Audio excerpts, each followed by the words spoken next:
You want to be a film or television producer? Well, get ready to work hard. On the set of Married to a Baller.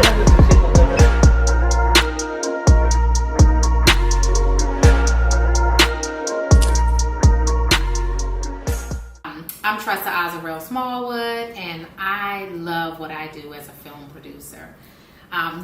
What is it that I love about it?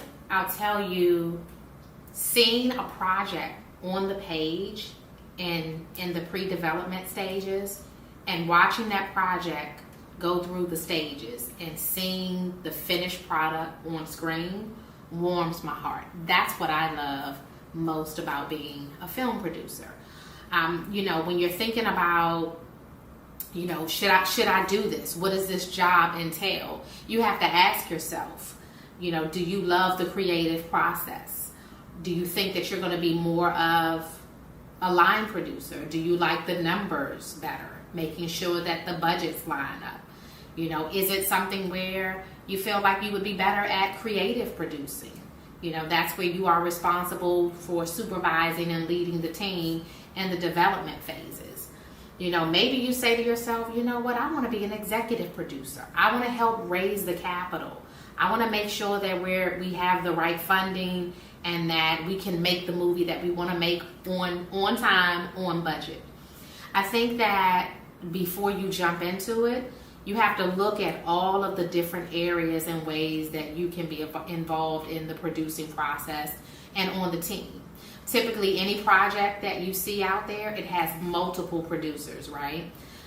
One person cannot do it. You cannot do it by yourself.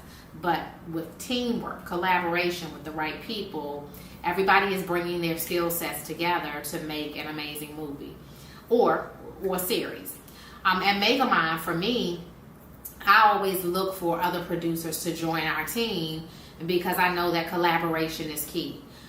We have some amazing people out there who help us, whether it is, we typically shoot our projects in the Washington, D.C. area, Miami, Atlanta, sometimes LA.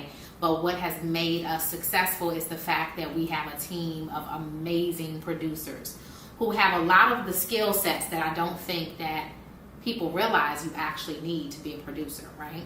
And so I just want to share some of those so that you can really think about it to make sure that you're bringing your A game and you're right in the right skill sets so that you can join either the Megamind media producing team or another producing team. Number one, you have to have tenacity. Producing is not easy.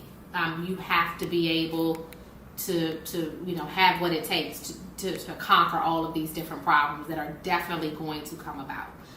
Number two, integrity, I think is a big key because, your name, all of the decisions that you are creating, making, it affects somebody else's name, right?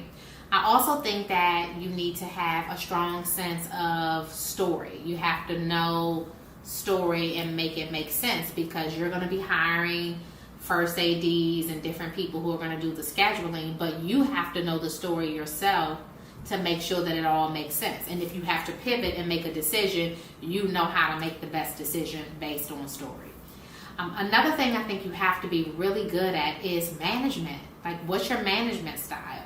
You have all of these people who you're responsible for, who you are supervising. So the way that you handle your people will determine whether you are a great producer or not. I think those are the best tips that I can think of right off the top of my head. But make sure you're with me, you're following me, you're engaging so that we can continue the conversation about why you should be a producer and why I love what I do.